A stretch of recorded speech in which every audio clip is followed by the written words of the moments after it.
ونستغفره ونعوذ بالله من شرور أنفسنا ومن سيئات أعمالنا ونعوذ بالله من شرور أنفسنا ومن سيئات أعمالنا ونعوذ بالله من شرور أنفسنا ومن سيئات أعمالنا من يهده الله فلا مضل له ومن يضلله فلا هادي له ونشهد أن لا إله إلا الله وحده لا شريك له ونشهد أن سيدنا ومولانا محمدا عبده ورسوله صلى الله تعالى عليه وعلى آله وأصحابه وسلم تسليما كثيرا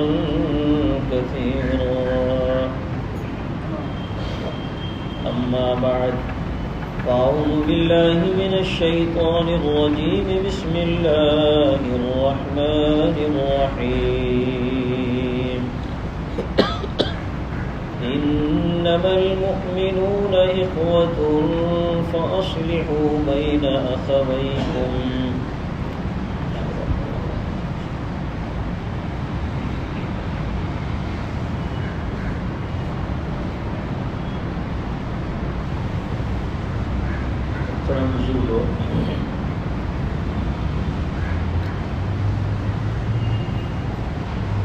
پچھلے جمعے کے خطبے میں یہ بات بتلائی جا رہی تھی کہ آپس کے تعلقات کا پاس اور لحاظ کرنا یہ اسلامی تعلیمات میں کتنا ضروری ہے، اور اللہ اور اس کے رسول صلی اللہ علیہ وسلم نے آپس کے تعلقات کو برقرار رکھنے میں اور اس کو نبھانے میں کتنی تاکید فرمائی ہے۔ آپس کے تعلقات درست ہوتے ہیں تو آدمی کو آخرت کے اعتبار سے، دنیا کے اعتبار سے کتنا فائدہ ہے، اور اگر آپس کے تعلقات خراب ہوتے ہیں، نبھائے نہیں جاتے ہیں، تو انسان کتنا بڑا نقصان اٹھاتا ہے دنیا کے اعتبار سے، آخرت کے اعتبار سے، اور اللہ اور اس کے رسول کے نزدیک کتنا گنہگار بن جاتا ہے وہ انسان۔ ایک مسلمان کو آپس کے تعلقات کو استوار اور درست کرنے میں اللہ اور اس کے رسول کی تعلیمات اور ان کے منشے کو سامنے رکھنا چاہیے کہ ہم آپس کے تعلقات درست اس لیے کر رہے ہیں اور ہر آن کوشش میں لگے رہتے ہیں کہ آپس کے تعلقات خراب نہ ہونے پائے۔ کیوں؟ اللہ ناراض ہو جائے گا۔ اللہ نے اس کا حکم فرمایا ہے، نبی کریم صلی اللہ علیہ وسلم نے اس کی تاکید فرمائی۔ اسی طرح سے اگر آپس کے تعلقات خراب ہو جائیں تو انسان کو اپنے سے کوشش کرنی چاہیے کہ جلدی سے ان تعلقات کو بحال کرے، درست کرے، اور ایک مسلمان ہونے کی حیثیت سے اللہ نے قرآن پاک میں بھی بیان فرمایا کہ جہاں تم دیکھو کہ دو مسلمانوں کے آپس میں، ایمان والوں کے آپس میں تعلقات خراب ہو رہے ہیں تو جلدی سے جا کر کے ان کے تعلقات کو درست کرواؤ، آپس میں صلح کرواؤ۔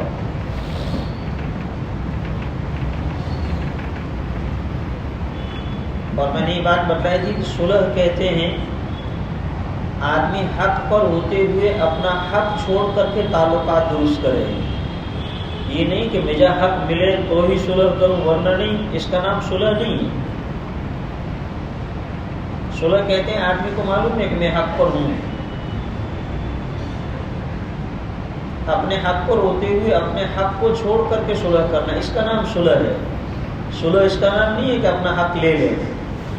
اور میں نے مثال سے سمجھایا تھا، صلح حدیبیہ کے موقع پر نبی کریم صلی اللہ تعالی علیہ وسلم نے صلح کر کے قیامت تک آنے والے اپنی امت کو صلح کا طریقہ بتلایا ہے کہ صلح کس کو کہتے ہیں۔ یہ جو قرآن پاک کی آیت میں نے آپ حضرات کے سامنے تلاوت کی، اللہ تبارک و تعالی ایمان والوں کو تاکید فرما رہے ہیں، انما المؤمنون اخوۃ، کہ تمام ایمان والے آپس میں بھائی بھائی ہیں، ان کا آپس میں اخوت کا رشتہ ہے۔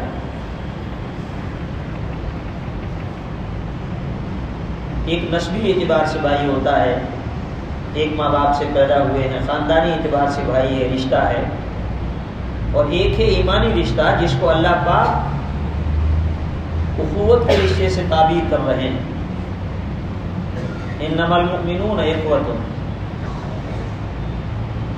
ایمان والے آپس میں بھائی بھائی ہیں، چاہے کسی ملک کا رہنے والا ہو، مشرق کا ہو، مغرب کا ہو، شمال کا ہو، جنوب کا ہو، کالا ہو، گورا ہو، چھوٹا ہو، بڑا ہو، مالدار ہو، غریب ہو، ایمانی رشتہ ہے، آپس میں دونوں بھائی بھائی ہیں۔ پیارا لفظ استعمال فرمایا بھائی کا، انما المؤمنون اخوۃ، اور آگے فرمایا فاصلحوا بین اخویکم، تمہارے بھائیوں کے آپس میں صلح کرواؤ۔ کیسا پیار بھرا جملہ قرآن میں استعمال فرمایا اللہ پاک نے، ایمان والے بھائی بھائی ہیں اور بھائیوں کے آپس میں ناچاکی ہو جائے تو ان کو صلح کرواؤ۔ دیکھو تعلقات جہاں آدمی ہوتے ہیں وہاں مسائل ہوتے ہیں، فرشتوں میں نہیں ہوتے ہیں۔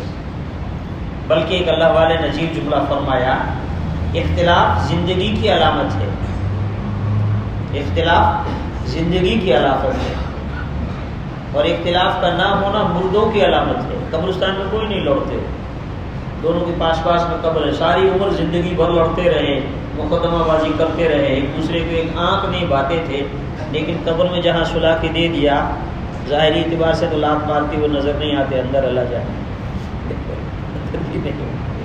فرصتی کس کو پڑی۔ تو جہاں آدمی ہوتے ہیں وہاں مسائل ہوتے ہیں، یہ نہیں کہ مسائل نہیں ہوتے، ہوں گے، لیکن ایک مومن اللہ اور اس کے رسول کے حکم کے روشنی میں، فرامین کی روشنی میں خوش اسلوبی کے ساتھ اپنے معاملات کو درست کر لیتا ہے، اس کا نام مومن ہے۔ مسائل ہوں گے، ایسا نہیں کہ مسائل نہیں ہوں گے، مسائل زندگی کی علامت ہے۔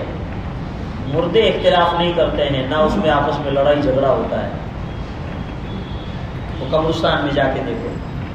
تو اللہ نے قرآن پاک میں بیان فرمایا، انما المؤمنون اخوۃ فاصلحوا بین اخویکم، جہاں تم دیکھو ایمان والوں کے آپس میں تعلقات خراب ہو رہے ہیں، کشیدہ ہو رہے ہیں، بھائیوں میں یا ایمان والوں میں، ان کا آپس میں صلح کرواؤ۔ گویا ایمان والوں کو ذمہ دار بنایا کہ تم صلح کرواؤ، اس انتظار میں مت رہو کہ ہمارے پاس میں آئیں گے تو ہم صلح کروائیں گے، ہمیں کیا پڑی ہے وہاں جانے کی، ان کے مسائل میں پڑنے کی، نہیں، اللہ کا حکم ہے۔ ایمان والے کی شان ہے ہر ایک کی خیر خواہی سوچے۔ اب معلوم پڑا ان کے آپس میں تعلقات کشیدہ ہو گئے ہیں، مسائل پیدا ہو گئے، آگے بڑھیے، آگے بڑھ کر کے ان کے آپس میں صلح کروائیے۔ اب دو حال سے خالی نہیں ہے، ہم تو اللہ کا حکم سمجھ کر کے آگے بڑھے ہیں کہ اللہ نے فرمایا ہے آگے بڑھو اور ان کے آپس میں صلح کرواؤ، کامیابی ہو جاتی ہے۔ ترغیب دو، ایک کو ترغیب دو، دوسرے کو ترغیب دو، ان کو کہو اپنا حقوق چھوڑنے کے فضائل بیان فرماؤ، صلح کے فضائل بیان فرماؤ، اللہ کے حکم کو ماننے پر اس کو راضی کرو۔ ایک دوسرے کو اس طرح ترغیب دے کر کے اور صلح پر آمادہ کر کے آپس میں صلح کروا لو، صلح ہو جاتی ہے، بہت اچھا، جھگڑا ختم ہو جائے گا۔ لیکن خدا نخواستہ اگر جھگڑا ختم نہیں ہوا، چھو پہ تاؤ دے کے کھڑے ہو گئے، نہیں کرتے ہیں ختم، تو ہم نے تو اللہ کا حکم پورا کر لیا، اللہ تبارک و تعالیٰ کے یہاں سے ثواب ملنے والا ہے، وہ تو مل ہی گیا، اللہ کے حکم کو پورا کیا ہم نے، اللہ کا حکم مل گیا۔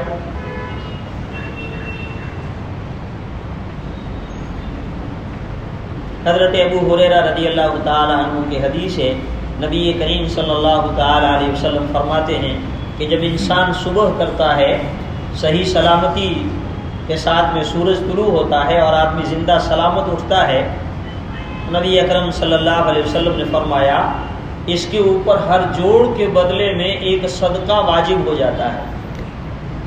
آدمی اٹھا صبح میں، الحمدللہ الذی احیانا بعد ما اماتنا والیہ النشور، صحیح سلامتی صبح ہو گئی، بدن کے اعضاء ٹھیک ہیں، اب صبح صحیح سلامتی اگر اس نے کر لی، اس کے اوپر صدقہ ہر جوڑ کے بدلے میں ایک صدقہ واجب۔ علماء مفسرین فرماتے ہیں کہ آدمی کے اندر 360 جوڑ ہوتے ہیں اور ہر جوڑ کے بدلے میں ایک صدقہ واجب، تو گویا کتنے صدقے واجب ہو گئے؟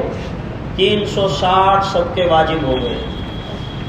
تو نبی کریم صلی اللہ تعالی علیہ وسلم نے فرمایا کہ اگر کوئی آدمی چاشت کی نماز پڑھ لیتا ہے 2 رکعت، چاشت کی نماز اگر 2 رکعت پڑھ لیتا ہے تو 360 صدقے کی گویا اس نے شکرانہ ادا کر لیا۔ کیسی پیاری بات بتلائی۔ بلکہ رحمت للعالمین صلی اللہ تعالی علیہ وسلم نے آ کے صدقے کے مفہوم کو عام بیان فرمایا، بڑی سہولت فرمائی کہ صدقہ صرف اللہ کے راستے میں روپیہ پیسہ دینا یہی صدقہ نہیں ہے، بلکہ صدقے کی بہت ساری شکلیں بیان فرمائی۔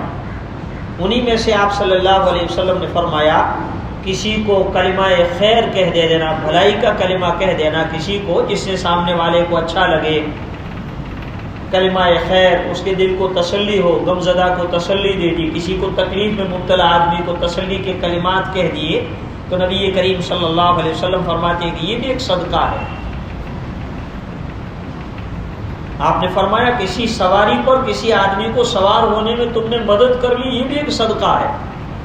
پہلے زمانے میں آدمی اونٹ پر سواری کرتے تھے، گھوڑے پر سواری کرتے تھے، کمزور آدمی خود نہیں چڑھ سکتا ہے، آپ نے سہارا دے کر اس کو چڑھا دیا، اس کی مہار نیچے گر گئی، آپ نے اس کو پکڑا دیا، تو گویا کسی سوار کو سواری پر سوار کرنے میں آپ نے مدد کی۔ نبی اکرم صلی اللہ علیہ وسلم نے فرمایا یہ بھی ایک صدقہ ہے۔ آپ نے فرمایا گھر سے تم مسجد چلتے ہو نماز کے ارادے سے، وضو کر کے مسجد کی طرف جا رہے ہو، اب تمہارا یہ مسجد کی طرف چلنا ایک ایک قدم پر تمہارا صدقہ ہے۔ یہ 360 جو صدقے واجب ہوئے ہیں، یہ ایک ایک قدم بڑھ رہے ہیں مسجد کی طرف، تمہارا صدقہ ہو رہا ہے۔ نیت کرنی چاہیے آدمی کو، بار بار تاکید کی جا رہی ہے، استحضار ہونا چاہیے۔ وضو کیا گھر سے وضو کر کے مسجد میں جا رہے ہیں، اے اللہ تیرا نام لینے کے لیے جا رہا ہوں، وہاں مسلمان بھائیوں سے ملاقات ہوگی، ایک دوسرے کے خیریت معلوم کریں گے، احوال معلوم کریں گے، ملاقات ہوگی، نماز پڑھیں گے، تلاوت قرآن پڑھیں گے، تسبیح پڑھیں گے، درود شریف پڑھیں گے، یہ ساری نیتیں کر رہے ہیں، نامہ اعمال میں نیتوں کا ثواب لکھا جا رہا ہے۔ نیت نہیں کی کوئی ثواب نہیں۔ تو مسجد کی طرف تم جا رہے ہو، ایک ایک قدم پر صدقہ ہے۔ نبی اکرم صلی اللہ علیہ وسلم نے فرمایا اور 2 بھائیوں کے آپس میں تم نے صلح کروا دی، یہ صلح کروانا بھی صدقہ ہے۔ تمہیں معلوم پڑا 2 بھائیوں کے آپس میں ناچاکی، صلح کرواؤ، اس کے لیے ایک دوسرے کو ترغیب دو۔ ہم نے بچپن میں کسی کتاب میں پڑھا، آپ نے بھی پڑھا ہوگا، کسی بادشاہ کے یہاں اس کا وزیر تھا اور اس کے یہاں پر ایک نوکر تھا، کوئی انگریز۔ بادشاہ تو انگریزی جانتا نہیں تھا، انگریز نے کوئی غلطی کی، بادشاہ نے خفا ہو کر کہا اس انگریز کو پھانسی پہ چڑھا دو۔ اب انگریز نے دیکھا مریں گے، پھانسی پر لٹکیں گے، اس نے بادشاہ کو ماں بہن کی گالیاں دینی شروع کر دی، تیری ایسی فلاں یہ وہ گالیاں دے رہا ہے۔ اس کے 2 وزیر پاس سامنے بیٹھے ہوئے ہیں، بادشاہ تو انگریزی سمجھتا نہیں تھا، ایک وزیر سے پوچھا یہ انگریز کیا بڑبڑا رہا ہے؟ تو اس وزیر سمجھدار تھا، اچھی سوچنے والا، ہمیشہ مثبت انداز میں سوچو، اچھا ہی سوچو۔ اس نے کہا بادشاہ سلامت، یہ انگریز یوں کہہ رہا ہے کہ بادشاہ تو بادشاہ ہوتے ہیں، ان کی سوچ بڑی ہوتی ہے، ان کا ظرف بڑا ہوتا ہے، یہ بڑے لوگ ہوتے ہیں، اپنی چھوٹی چھوٹی غلطیوں کو معاف کر دیا کر دیتے ہیں، یہ تو دشمن کو بھی معاف کرتے ہیں، یہ عالی ظرف بڑے اچھے اخلاق کے لوگ ہوتے ہیں۔ بادشاہ نے کہا یوں کہہ رہا کہ جی ہاں۔ بادشاہ نے کہا اچھا اس کو معاف کر دو، اس کو پھانسی چھوڑ دو، اس کو چھوڑ دو۔ اب دوسرا کوئی پاس میں بیٹھا تھا، اس کے پیٹ میں مروڑ پیدا ہوئی اور کہنے لگا بادشاہ سلامت، ہم آپ کا نمک کھاتے ہیں، سچی بات اور سچی ترجمانی کرنا ہمارا فرض ہے. یہ ظالم انگریز آپ کو ماں بہن کی گالیاں دے رہا ہے، یہ تو یوں کہہ رہا ہے، یوں کہہ رہا ہے، یوں کہہ رہا ہے. سچی ترجمانی کی بادشاہ سلامت تھا، اس کی طرف سے منہ موڑ لیا اور منہ موڑ کر کے پھر یوں کہا کہ تیرے سچ سے اس کا جھوٹ اچھا ہے جس میں اللہ کے ایک بندے کی جان بچ جاتی ہے. یہ ہم رات اور دن آپس میں لگی بجھی کرتے ہیں. آپس میں نے کہا مسائل کا پیدا ہو جانا کوئی بری بات نہیں ہے، ہوتا ہے. جہاں لوگ ہوتے ہیں وہاں مسائل ہوتے ہیں، اور آپس میں مسائل کا پیدا ہو جانا، میں نے کہا آگ کا جلنا ہے. اب کچھ وہ لوگ ہوتے ہیں اس میں لکڑیاں ڈالنے والے، اور کچھ ہوتے ہیں پانی ڈال کر کے اور اس آگ کو ٹھنڈا کرنے والے. یہ لگی بجھی کرنے والے جب تک سامنے دو ملا کر کے اس کو نہیں کہیں گے، جب تک کہ پیٹ میں ہاضمہ ہوگا نہیں. دو اپنی طرف سے ملائیں گے اور اس بھائی کو جا کر کے یوں کہیں گے تیرا بھائی تو یار وہ بس جانے دے کیا کہنا ہے. اب دل میں جسوس پیدا ہوا، معلوم نہیں کیا کہتا تھا. جب تک اس سے سنیں گے نہیں، جب تک تسلی نہیں ہوگی، اور وہ بھی اپنی طرف سے دو ملا کر اس کو کہیں گے، تو تعلقات بڑھیں گے یا تعلقات خراب ہوں گے؟ بولو. اور اللہ نے تعلقات درست کرنے کا حکم فرمایا کہ خراب کرنے کا حکم فرمایا؟ یہ بادشاہ نے کہا کہ تیرے سچ سے اس کا جھوٹ اچھا ہے کہ جس میں ایک خدا کے بندے کی جان بچ جاتی ہے، وہ بھی پھانسی پہ چڑھا دے گی، کیا ٹائم لگے گا؟ تو نبی اکرم صلی اللہ تعالی علیہ وسلم نے فرمایا کہ دو لوگوں کے آپس میں صلح کروا دینا، ترغیب دے کر کے، بھلی باتیں کہہ کر کے، اچھی باتیں کہہ کے آپس میں صلح کروا دینا. نبی اکرم صلی اللہ علیہ وسلم فرماتے یہ بھی ایک صدقہ ہے. اور فرمایا راستے سے تکلیف دینے والی چیز کا ہٹا لینا یہ بھی صدقہ ہے. نبی اکرم صلی اللہ علیہ وسلم نے فرمایا ایمان کی 70 سے زیادہ شاخیں ہیں، ایمان کی 70 سے زیادہ شاخیں ہیں، اور سب سے بڑی شاخ کلمہ طیبہ لا الہ الا اللہ محمد الرسول اللہ، اور سب سے کمتر جو ہے وہ شاخ فرمایا کہ تکلیف دینے والی چیز کا راستے سے ہٹا دینا. ایک حدیث فرمایا کہ 60 سے اوپر شاخیں ہیں کلمہ طیبہ لا الہ الا اللہ محمد الرسول اللہ صلی اللہ علیہ وسلم، اور تکلیف دینے والی چیز کا راستے سے ہٹا دینا. الحیاء شعبۃ من الایمان، فرمایا حیا، شرم و حیا یہ تو ایمان کے بہت بڑے شعبوں میں سے ایک شعبہ ہے. اللہ کی حیا، اللہ کے نبی کی حیا، اپنے بڑوں کی حیا، شریعت کی حیا، لوگوں کی حیا، یہ حیا ہی ہے، شرم ہی ہے جو انسان کو غلط کام سے روکتی ہے. والد سے حیا ہے، بڑے بھائی سے حیا ہے. ایک لمحے کے لیے سوچنا چاہیے یہ کام جو میں اپنے ابا کے سامنے نہیں کر سکتا ہوں، میرا اللہ مجھے دیکھ رہا ہے، میں اس کے سامنے کیسے کر رہا ہوں. یہ کام اگر میرے بڑے بھائی دیکھ لیتے میں نہیں کر سکتا تھا، میرا اللہ دیکھ رہا ہے، اس کے سامنے میں کیسے کر رہا ہوں. الحیاء شعبۃ من الایمان. اسی لیے کہا گیا مقولہ ہے بے حیا باش، کہ بے حیا ہو جا جو چاہے کر، شرم و حیا نکل جاتی ہے، پھر انسان کا کیا. تو فرمایا تکلیف دینے والی چیز کا راستے سے ہٹا دینا یہ بھی ایک صدقہ ہے. اب ایک تو ہے راستے میں کوئی چیز پڑی ہوئی ملی، کسی نے جان بوجھ کر ڈال دی، یا ایسی پڑی ہوئی کیلے کا چھلکا ہے، تکلیف دینے والی، پتھر پڑا ہوا ہے، شیشے کا ٹکڑا پڑا ہوا ہے، کانچ کا ٹکڑا پڑا ہوا ہے، کسی آدمی کو ٹھوکر لگے گی، کسی کے پاؤں میں چبھ جائے گی، اس کو ہٹا دینا، راستے کو صاف کر دینا. اس لیے کہ کسی کی تکلیف کا ذریعہ بننا اللہ کو بڑا ناپسند ہے. کسی کی تکلیف کا ذریعہ بننا، مختلف تکلیفوں کا انداز ہو سکتا ہے. آپ نے اسکوٹر لے جا کر کے اور گلی میں اس طرح کھڑا کر دیا، پارکنگ کر دیا کہ آنے جانے والوں کو تکلیف ہوتی ہے، اور کہاں راستے سے ہٹانا صدقہ، اور کہاں راستے میں اسکوٹر کھڑا کر کے کسی کے تکلیف کا ذریعہ.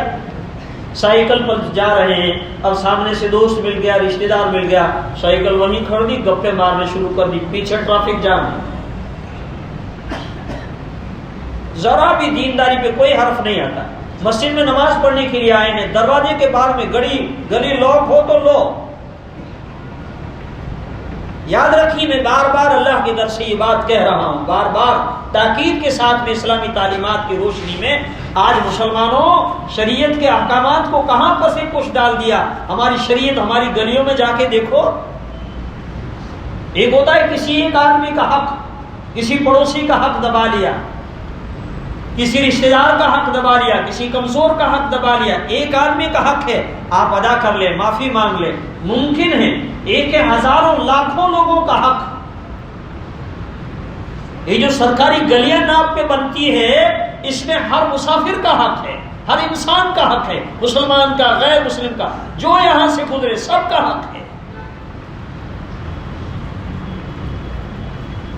ہم ایک اوٹلا آگے بنائیں گے، سامنے والے سے کہیں گے تو بھی چل، اور یوں اس راستے پر قبضہ کر لیا۔ میرے بھائی کتنے لوگوں کا حق دبایا، قیامت کے دن کیا اللہ کو منہ دکھائیں گے؟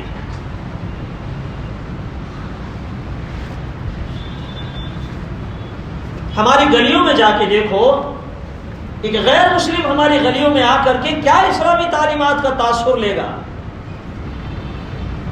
اللہ معاف فرمائے، مردوں کے جنازے نکلنا مشکل ہو گئے۔ یہ اسلام ہے، یہ اسلامی تعلیمات ہے۔ اور یاد رکھیے، اس سارے سنسار کا پالن ہار چلانے والا کون ہے؟ اللہ کی ذات ہے، اللہ کی۔ جس طرح ہمارا گھر، ہمارا بنگلہ، ہمارا فلیٹ، ہماری چیزیں یہ ہماری ہے، اور ہماری چیزوں کے اندر اگر کوئی دخل اندازی کرتا ہے، خراب کرنے کی کوشش کرتا ہے، ہمیں برا لگتا ہے، دل کو ٹھیس لگتی۔ یہ جہان خدا کا بنایا ہوا ہے، اللہ چلانے والے پالنہار ہے، اس کے سنسار کو بگاڑنے کی کوشش کریں گے، اس کے بندوں کے راستے میں روڑے اٹکائیں گے، اور اس کے حقوق کو پامال کیا جائے گا۔ یا تو درست ہم کر لیں، یا اللہ تبارک و تعالیٰ درست کرنے کی شکلیں جانتا ہے۔ اللہ معاف فرمائے۔ راستے کی چیزوں، بچے کرکٹ کھیل رہے ہیں عام گلی میں، اس کے لیے کوئی وقت متعین نہیں۔ سامنے والے کسی کے گھر میں گیند جائے، کسی کا شیشہ ٹوٹے، کہیں جائے، کوئی پرواہ نہیں۔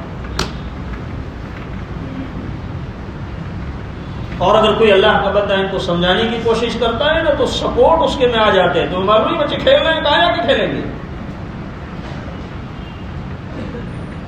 کھیل ہو، شریعت کی نظر میں کھیل ہو، وہ بھی کھیل کے حدود میں ہو۔ اب آج کل تو ایک کھیل چل رہا ہے کرکٹ کا کھیل، اللہ جانے ہم دینداروں کو اس کھیل نے کہاں پہنچا دیا ہے۔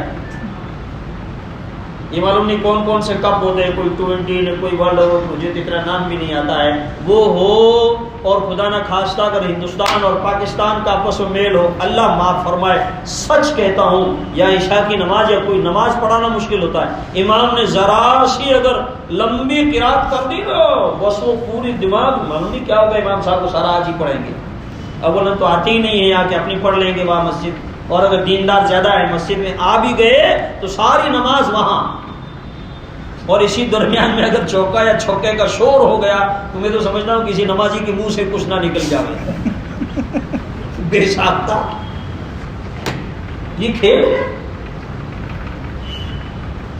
جنون کی حد تک جس نے دماغوں کو متاثر کر دیا، بس علماء قلم لیے بیٹھے، حرام کا فتویٰ لگنے والا، یاد رکھیے۔ میں تو یوں کہہ رہا ہوں کہ ہم نے شریعت کی تعلیمات کو سمجھا کیا ہے؟ ارے بے وقت عبادت بھی جائز نہیں، کسی کے تکلیف کا ذریعہ بنے۔ صبح کے وقت میں، طلوع کے وقت میں نماز جائز کہ نہ جائز؟ کیا ہوتا ہے نماز میں؟ سجدہ ہوتا ہے، رکوع ہوتا ہے، تلاوت قرآن پڑھی جاتی ہے۔ فرمایا نہیں، اب اس وقت میں نماز پڑھیں گے تو ثواب نہیں، گناہ ہوگا۔ زوال کے وقت میں نماز پڑھیں گے، ثواب نہیں، گناہ ہوگا۔ کیوں؟ اللہ نے منع کیا ہوا ہے۔ غروب کے وقت میں نماز پڑھیں گے، ثواب نہیں، گناہ ہوگا۔ کیوں؟ اللہ کے حکم کی خلاف ورزی کی ہے۔ نماز اپنے آپ میں عبادت نہیں، یاد رکھیے، اصل اللہ کا حکم ماننا ہے۔ وہ کہے سجدہ کرو تو سجدہ عبادت ہے، وہ کہے سجدہ نہ کرو تو سجدہ کرنا گناہ ہے۔ عید کا دن آیا، عید الاضحیٰ ہے، عید الفطر ہے، رمضان ابھی گزرا ہے، اب یہ دینداری کا نشہ شوار ہوا ہے، دوستوں کے لیے دسترخوان سجا ہوا ہے، عید کا دن ہے، طرح طرح کے کھانے پکوان ہیں۔ یہ اللہ کا نیک بندہ تسبیح لے کے کیوں ہے، اللہ ہم تو آج تیرے لیے روزہ رکھیں گے، نہیں کھائیں گے، یہ ساری نعمتیں ہم تیرے نام پر قربان کرتے ہیں، ثواب ملے گا کہ گناہ ہوگا؟ بولو صوفی جی، جو بھائی روزہ تو رکھا ہے، اللہ کے لیے گوشت چھوڑا، اللہ کے لیے شیر خورما چھوڑا، اللہ کے لیے نعمتیں چھوڑی، کیوں؟ محترم نے اپنے جذبات کو پورا کیا ہے، اللہ کے حکم کو پورا نہیں کیا ہے۔ اللہ کے حکم کو پورا کرنا ہوتا تو اللہ کے حکم کا ماننا اصل ہے، اللہ کے حکم کو ماننا۔ وہ فرمائے ہاں کہو تو حلال ہے، وہ کہے نہ تو حرام ہے۔ اصل ہے اللہ کے حکم کو ماننا، نہ نماز عبادت ہے، نہ روزہ عبادت ہے، نہ تلاوت عبادت ہے، اصل اللہ کے حکم کو ماننا عبادت ہے۔ ارے نیکی کو نبی کریم صلی اللہ تعالی علیہ وسلم اپنے گھر میں تشریف لا رہے ہیں، اپنے گھر میں، اور گھر والے سو رہے ہیں۔ حدیث کی کتابوں میں آپ کا معمول مبارک بیان فرمایا گیا کہ گھر میں داخل ہوتے تو سلام اس طرح کرتے تھے کہ اگر کوئی جاگ رہا ہوتا تو آپ کے سلام کو سن کر کے سلام کا جواب دے دے، اور آپ کے سلام کا کسی سونے والے کی نیند میں خلل نہ واقع ہو۔ شریعت نے کسی کی تکلیف کے معاملے میں یہاں تک اہتمام فرمایا کہ اگر تمہارے ذکر سے، اللہ اللہ کرنے سے، تمہارے تلاوت قرآن سے کسی کو تکلیف پہنچتی ہے، سونے کا وقت ہے، قیلولہ کا وقت ہے، سونے کا وقت ہے، فرمایا زور سے قرآن پڑھنے کی اجازت نہیں ہے۔ کون کہتا ہے؟ اللہ فرماتے ہیں زور سے نہ۔ یہ ہم مسجد میں آتے ہیں، یہاں فرشتوں کا بسیرا ہے، اللہ کی نورانی مخلوق رہتی ہے، مسجد کا ماحول ہے۔ فرمایا پیاز کھا کر مسجد میں مت آؤ فوراً کہ تمہارے منہ سے بدبو ہو رہی ہے۔ کیوں؟ تمہارے پیاز کی بدبو سے کسی ایمان والے کو تکلیف نہ پہنچے۔ لہسن کھا کر تازہ مسجد میں نہ آؤ، کیوں؟ اس کی بدبو سے کسی مسلمان کو اور فرشتوں کو تکلیف نہ ہو۔ جس اسلام نے پیاز اور لہسن کے لیے تمہیں پابند بنایا ہے کہ کسی دوسرے کے تکلیف کا ذریعہ نہ بنو، وہاں تم کسی کی شیشے توڑ رہے ہو اور کسی کے گھر میں انداز گھس رہے ہو۔ ایمان اور اسلام میں کوئی فرق نہیں آتی۔ یہ اسلامی تعلیمات کا مذاق نہیں تو کیا ہے؟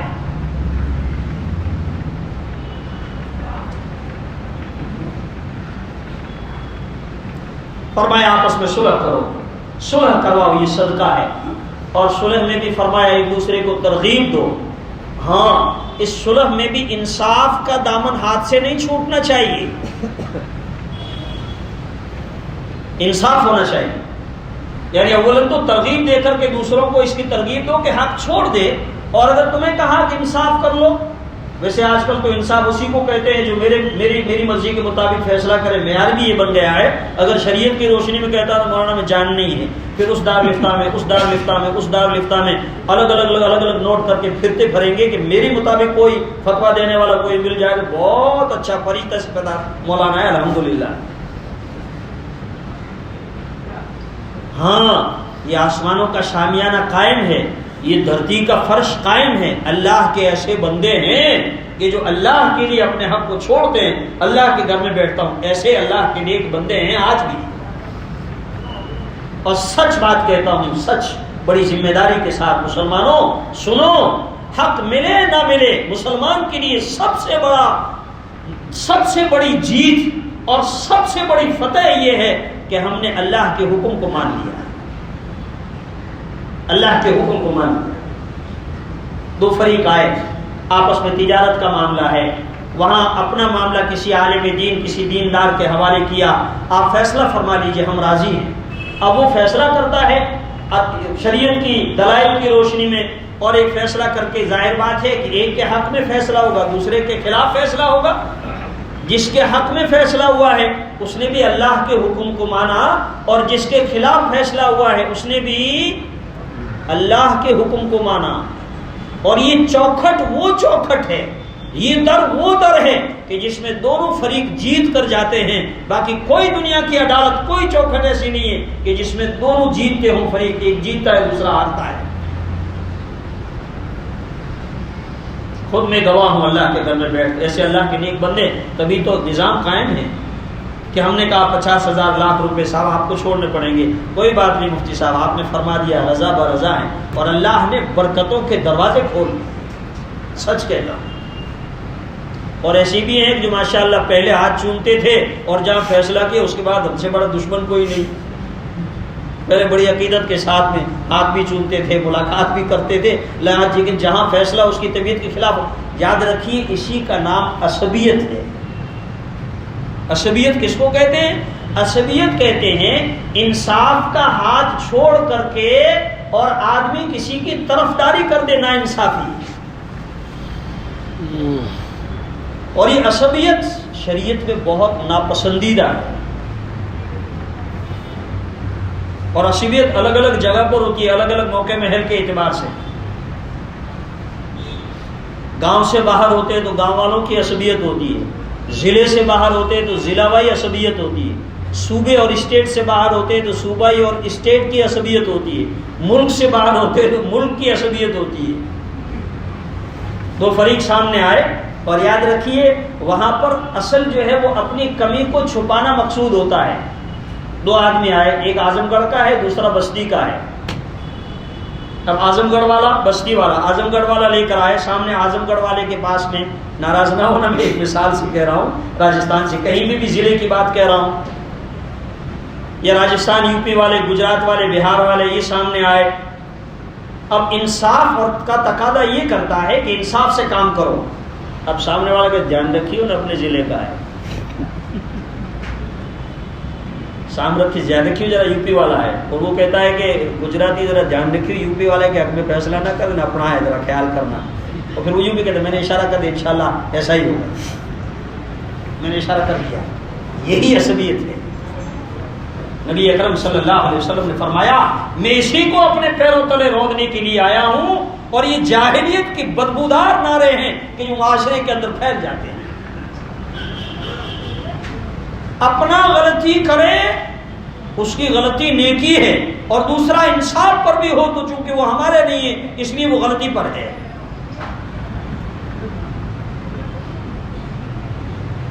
اپنا غلطی کرے تو اس کی سائڈ لے لینا, اس کی طرفداری کر لینا, نہ یہ اسلام کے مجاز اور اسلام کی تعلیمات کے خلاف. حق ہے, غلطی غلطی ہے چاہے کوئی کرے. نبی کریم صلی اللہ تعالی علیہ وسلم کے سامنے بنو مخزومہ فاطمہ, اس بچی کے چوری کا مقدمہ آپ کے پاس میں آیا, جرم ثابت ہو گیا. نبی کریم صلی اللہ علیہ وسلم نے فرمایا اس کا ہاتھ کاٹو. بنو مخزوم کے لوگ آپ کی خدمت میں آئے اور آ کر کے سفارش کرنے لگے, اور بنو مخزوم کے لوگ خود نہیں آ سکتے تھے. حضرت زید کو, جو نبی اکرم صلی اللہ تعالی علیہ وسلم کے پرداخت تھا, منہ بولے بیٹے ایک زمانے میں, کہا کہ ذرا ان کے یا ان کے بیٹے اسامہ کا واقعہ ہے, مجھے اچھی طرح نام یاد نہیں, بہرحال ان میں سے کسی کا, کہ تم سفارش کر دو نا آپ صلی اللہ علیہ وسلم کے یہاں. اب یہ آپ کی رحمت ہی رحمت دیکھی تھی, کبھی غصہ نہیں دیکھا تھا. آپ کی خدمت میں جا کے کہنے لگے یا رسول اللہ, بنو مخزوم کے لوگ آئے ہیں, وہ کہتے ہیں کہ بیٹی کا معاملہ ہے, ہاتھ کٹ جائے گا, بے عزتی ہوگی معاشرے کے اندر, ذرا آپ دوسرا کوئی جرمانہ عائد کر دیں, ہم وہ ادا کرنے کے لیے تیار ہیں. روایتوں میں ہے نبی کریم صلی اللہ تعالی علیہ وسلم کا جلال ایک دم عروج پر, غصے میں, چہرہ مبارک پہ جیسے انار کے دانے نچوڑ دیے گئے ہوں, اور آپ غصے میں فرماتے اسامہ یا زید تیری یہ مجال کے خدا کے حدود میں تم سفارش کرنے کے لیے آ گئے ہو. قسم ہے اس ذات کی جس نے مجھے حق کے ساتھ بھیجا ہے, یہ تو فاطمہ مخزومیہ ہے. اگر محمد کی بیٹی فاطمہ بھی ہوتی, دنیا کی کوئی طاقت اللہ کے حدود یہاں جاری کرنے پہ اس کے حائل نہیں ہو سکتی. یہ ہے انصاف.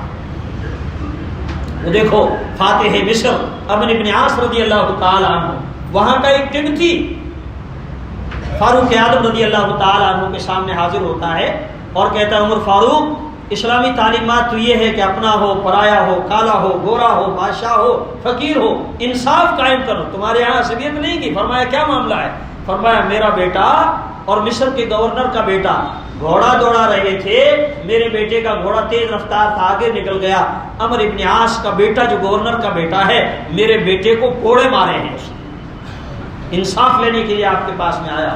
حضرت فاروق اعظم رضی اللہ تعالیٰ عنہ نے خط لکھا وہاں عمرو ابن عاص کے پاس میں, اپنے بیٹے کو لے کر فاروق کی عدالت میں حاضر ہو جاؤ.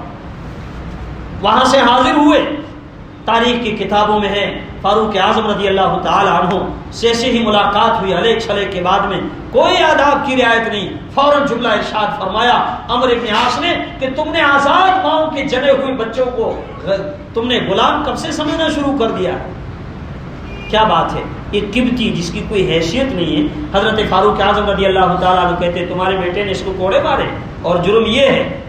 سوالیہ نظروں سے اپنے بیٹے کی طرف دیکھا تو بیٹے نے بھی اقرار کے انداز میں گویا گردن جھکا لی کہ جرم میرے سے ثابت ہوا ہے۔ عمرو بن عاص رضی اللہ تعالیٰ عنہ نے کوڑا آگے کیا عمر فاروق رضی اللہ تعالیٰ عنہ کی طرف، یہ کیوں؟ کوڑا ساتھ میں لے کے آیا ہوں مصر سے، تاکہ دنیا کو یہ معلوم ہو جائے کہ مسلمانوں کے یہاں انصاف کس کو کہتے ہیں، عصبیت نہیں ہوتی ہے۔ فاروق اعظم رضی اللہ تعالیٰ عنہ بھی یہ کوڑا اور یہ انصاف تو مصر میں ہوتا، یہ مدینے کی سرزمین ہے، فاروق اعظم کی عدالت ہے، یہاں کوڑا میرا ہوگا اور ہاتھ اس قبطی کا ہوگا، پیٹھ تیرے صاحبزادے کی ہوگی۔ آسمان نے وہ منظر بھی دیکھا، ایک بے حیثیت قبطی گورنر کے بیٹے کی پیٹھ پر کوڑے مار رہا تھا۔ مسلمانوں یہ ہے، میں عرض کر رہا بہرحال کہ اپنے غلطی کریں تو اس کی سائڈ لے لیتے ہیں، دوسرا کرے تو کوئی نہیں، اور اللہ کے بندوں کے لیے کتنی تکلیفیں کھڑے کر دیتے ہیں، پھر بھی ہمیں اسلامی تعلیمات کی کوئی پرواہ نہیں ہے۔ اسلام آج ہمارے گھروں پہ دھکے کھا رہا ہے، غیر نہیں معاف کرنا۔ ہم نے جو ہے اپنے اوپر ظلم کیا اور ہم نے اسلامی تعلیمات کو لوگوں کے سامنے بے انداز کیا، بے حیثیت کیا۔ اس لیے میرے بھائیوں، ضرورت اس بات کی ہے اسلامی تعلیمات کو اپنائیں، آپس کے تعلقات درست کریں اور کوشش کریں مومن کی ایمان والوں کے آپس میں اگر تعلقات خراب ہوں ایمانی فریض سے سمجھ کر کے اور ان کے تعلقات کو درست کروانے کی کوشش کریں۔ اللہ تعالی ہم سب